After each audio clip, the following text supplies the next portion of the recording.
تو گفته بودی که دوستش نداری دیگه، آره؟ آره 3 بار گفتم. 3 بار گفتی که گفتی. من نمیفهمم. پس این کارا دقیقاً برای چی بود؟ چرا دنبالش گشتی؟ رفتی دم خونه‌شون؟ اصلا چرا بهش گفتی اسمت یوسفه؟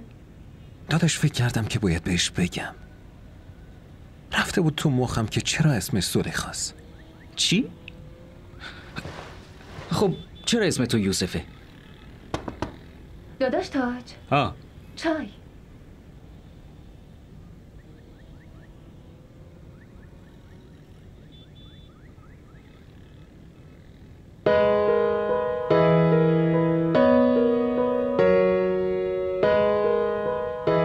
قسم بخور که دوباره نمیری ببینیش.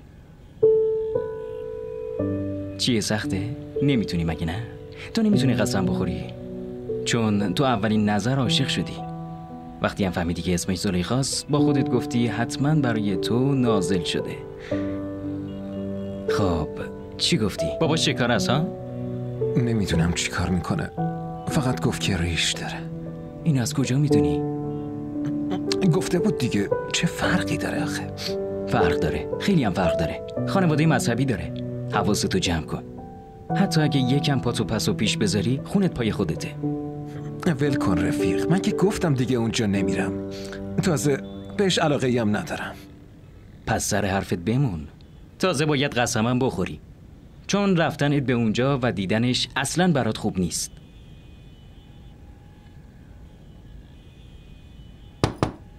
داداش تاج. بله. حلوای سوجی آوردم. حلوا؟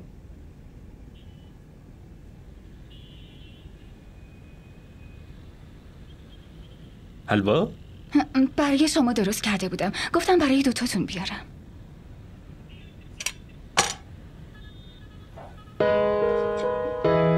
بیا.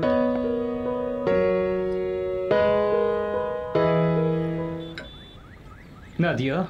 بله. اینجا قرصی چیزی که تبو از بین ببره نداریم؟ تب کردی؟ ببینم. من که تب ندارم خواهر، برای یوسف میخوام. خیلی وقت تب داره، یه نگاه بکن.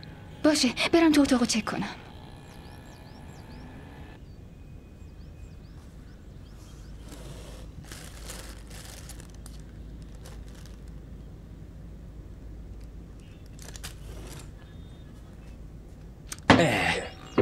داشتیم؟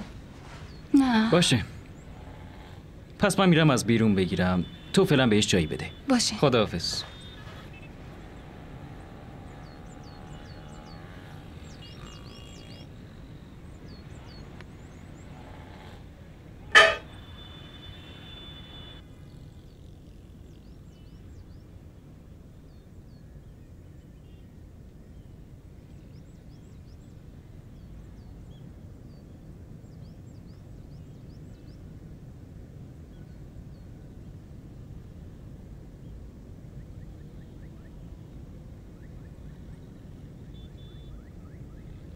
لطفاً یه دستمال بذار روی سر.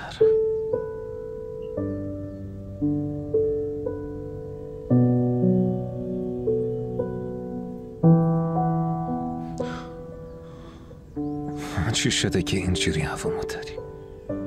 چشماتو باز کن من نادیا. داداش رفته داروی تبر بگیره. تبت خیلی زیاده، برای همین دستمال خیس آوردم. بلند نشو. اما و اگه نداری.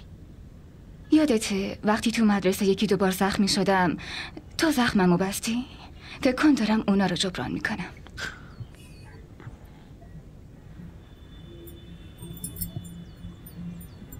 چیزی خوردی؟ چیزی نخوردم اما گفتم که اما و اگه نداری. گشنته؟ نه.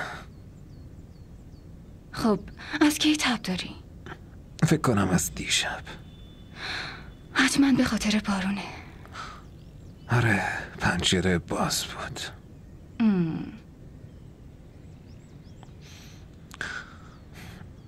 نادیا خوشم نمیاد که چی؟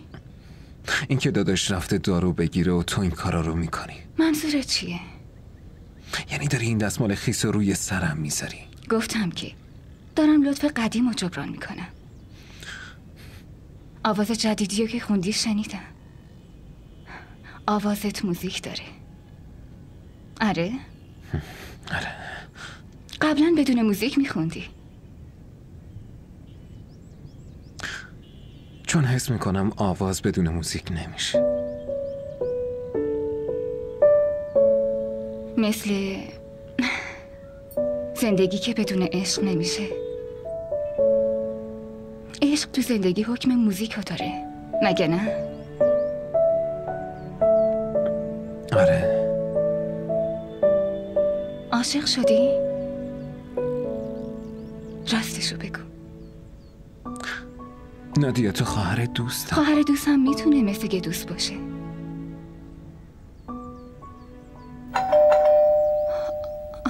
چی شد؟ تاج اومد. خب اون اصلا خوشش نمیاد اینجا بیام. دیدی که وقتی تو میای اینجا در این اتاق میبنده و نمیذاره بیام اینجا.